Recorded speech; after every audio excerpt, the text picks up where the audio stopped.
बिस्मिल्लाहिर्रहमानिर्रहीम। सलामुन अलैकुम, मैं मीर अब्बास अली मूसवी। नहीं, थोड़ा जोर से। सलामुन अलैकुम, मैं मीर अब्बास अली मूसवी और से मुतवल्ली बादशाही आशुर खाना और सदर अंजुमन मुतवलिया ने आशुर खाना जात तेलंगाना स्टेट।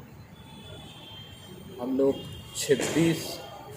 जुलाई को सबसे पहले एक लेटर लिखे थे चीफ सेक्रेटरी को, इंटीमेट करते हुए कि हर साल की तरह मुहर्रम इस साल तारीखें बताते हुए कि 21 से शायद चांद अगर नज़र आ जाए तो अल मुबारक की इस्तादगी होगी और आशुर खानों में इंतज़ाम होते हैं साल साल की तरह। इस साल चूँकि कोविड है तो इसके क्या रेस्ट्रिक्शंस रहेंगे और इसको किस तरीके से इसकी पाबंदी करना होगा और पाबंदी के साथ साथ ज़ायरीन को भी कोई दुश्वारियाँ ना पेश आए, इसके बारे में हम जो है लेटर लिखे थे। 11 तारीख को अगस्त की एक मीटिंग हुई, 2 मिनिस्टर्स से, महमूद अली साहब और माइनॉरिटी के मिनिस्टर्स और ब्यूरोक्रेट्स बहुत ज़्यादा थे। उसमें कौम से कुछ लोगों को बुलाया गया था मीटिंग में, चुनाचे मेरे को भी उस मीटिंग में मदद किया गया था।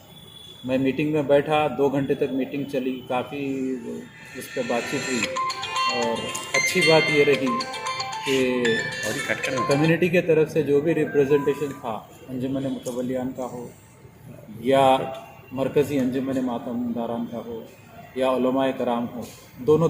उसके जो उलमा आए थे उन लोगों ने भी, सब लोगों ने एक आवाज़ में हुकूमत से यही कहा कि हम हर किस्म के ताउन के लिए तैयार हैं, लेकिन आज़ादारी में किसी किस्म की रुकावट नहीं होनी चाहिए और ज़ायरीन की ज़ियारत में भी नहीं होनी चाहिए। अब रहा कोविड के जो भी पाबंदियां हैं उसको फॉलो करेंगे, सोशल डिस्टेंसिंग है और आपके सैनिटाइज़र्स है या साबुन से हाथ धोना है या जो जो भी डायरेक्शन हुकूमत मेडिकल ग्राउंड्स के ऊपर मुनासिब समझती है उसको पूरी तरीके से रूबो अमल लाने के लिए हम तयक़ुन दिए। लेकिन वहाँ पे हुआ ये कि जब मीटिंग 2 घंटे के बाद में इस मौके पे एक बात ये हो रही थी कि भाई हम आप लोगों के तमाम ख्यालात तो सुन लिए, अब आपको 2 दिन के बाद में फिर मीटिंग करके इसको डिसीजन लेंगे। तो मेरे को थोड़ा सा उस पर वो हुआ, तो मैं उनको रोका, दोनों मिनिस्टर से रिक्वेस्ट करा कि भाई आप लोग जिस पे मुत्तफ़िक़ है कम से कम वो बातें हमको बता दीजिए ताकि इस मीटिंग का हासिल हो जाए अपने को कुछ के इतनी देर जो अपन बैठे। तो चुनांचे मैंने महमूद अली साहब से और दूसरे मिनिस्टर साहब से ये बोला कि इस्तादगी अल मुबारक जैसा हर साल होती है आशुर खानों में, उसमें हुकूमत को क्या कोई एतराज़ है? तो उन्होंने वाज़े तौर पे कहा कि नहीं, कोई एतराज़ नहीं है, अल मुबारक वैसे ही इस्ताद होनी चाहिए। फिर उसके बाद में मैं दूसरा सवाल उनसे ये करा कि जब अल मुबारक इस्ताद होंगे तो ज़ायरीन ज़ियारत के लिए भी आते हैं, तो ज़ायरीन की आमद के ऊपर हुकूमत को कोई एतराज़ है? तो उन्होंने बताया कि कोविड के अगर रूल्स को फॉलो करे, डिस्टेंस, सोशल डिस्टेंस और सैनिटाइज़र वगैरह, तो मैं उनको बताया कि मुहर्रम में नहीं बल्कि हर जुमेरात को भी आशुर खानों में ये सब चीज़ को फॉलो कर रहे हैं और अल मुबारक इस्ताद हो रहे हैं, ज़ायरीन भी आ रहे हैं, हम उसी पे और बड़े पैमाने पे कर लेंगे, मुहर्रम में रश अगर ज़्यादा रहता है तो बोले अगर आप उसको फॉलो कर रहे हैं तो उस पर भी कोई एतराज़ नहीं है। फिर तीसरी बात जो है, जो वहाँ पे मैं उसमें महसूस कर रहा था दौरान मीटिंग ये हो रही थी कि खूनी मातम घरों में करना चाहिए, पब्लिक प्लेसेस पे या जुलूस में नहीं होना चाहिए, और जुलूस की इजाज़त के बारे में गौर व फिक्र कर रही थी हुकूमत पे, वाज़े बात बोल रहे भी नहीं थे कि नहीं इजाज़त नहीं है भी नहीं बोले, इजाज़त है भी नहीं बोले। तो उस पर भी मैं एक बात तीसरी ये बोला कि देखिए 7 मुहर्रम से अल मुबारक की सवारियाँ बरामद होना शुरू हो जाती हैं। सबसे पहले शहजादे कासिम के अल मुबारक होते, उसमें कोई खूनी मातम नहीं होता बल्कि लोग जमा होते, और जब मातमदारों की अंजुमन के मरकज़ के सदर साहब तयक़ुन दे रहे हैं कि सोशल डिस्टेंसिंग रखेंगे मातमदार, और वैसे भी मातम में 1-1 गज़ का तो फासला रहते ही मातमदारों के बीच में, क्योंकि हाथ खोल के मातम करना पड़ता, इसको इजाफा करके 2 गज़ का भी कर दे सकते और मरकज़ के सदर साहब उस पर राज़ी हैं।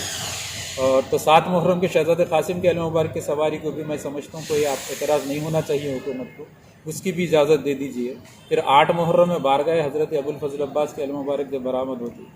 तो उस वक्त 8-9 की सुबह में फ़जर के वक्त है, वो अलम भी बारगाह के अंदर ही रहती है और वहाँ भी अभी खूनी मातम शुरू नहीं होता। वो अल मुबारक में भी हुकूमत अब अपने को ज़्यादा उस पर सोचने की ज़रूरत बाकी नहीं रही। अब जो भी आपका मसला 9 मुहर्रम को नाले मुबारक की सवारी है, उसमें भी जो मातमदार आके गुरोह मातम करती है वो मुख्तसर वक्फे के लिए ज्वाइन होते हैं और उसके बाद दूसरी जगह पे चले जाते, यानी मुस्तकिल तौर पे जैसा बीबी के अलम के जुलूस में मातमदार साथ साथ होते वैसा नहीं होते उसमें, तो वो जुलूस की भी इजाज़त दे देना चाहिए थोड़े से डिस्टेंस के साथ साथ। अब रहा 10 मुहर्रम का मसला जो खूनी मातम की शुरुआत है, उसके लिए उलमाए कराम हैं, मातमदारान हैं, सब जने बैठ के उसका भी एक हल ढूंढे तो हर मसले का हल निकल सकता, उसका भी हल निकल जाना चाहिए। इस बात के तयक़ुन के साथ वो मीटिंग ख़त्म हुई और हमको ये बताया गया कि 2 दिन के बाद में फिर एक मीटिंग होगी और आगे गुफ्तगू अपन इस पर करेंगे। जो गवर्नमेंट गाइडलाइंस आएंगी नजर रखते हुए ही दी जाएंगी जो बात गुफ्तगू होगी इस पर। लेकिन अब आप देखिए इतने दिन हो गए, अब मुहर्रम को सिर्फ एक दिन कल बीच में रह गया, शायद अगर कल चांद हो जाए तो कल हम इफ्तार करना है, और अभी तक भी कोई गाइडलाइन भी नहीं आई और कोई मीटिंग भी नहीं हुई है। और ये बात बायस से तशवीश बनी हुई है तमाम जितने भी आशुर खानों के ज़िम्मेदारान हैं, क्योंकि अंजुमन है हमारी, मेरे से राबते में है, दूसरे मुतवल्लियान खादिमीन आशुर खाना घर भी, हर एक के पेश नज़र यही है कि भाई अब के करना क्या है।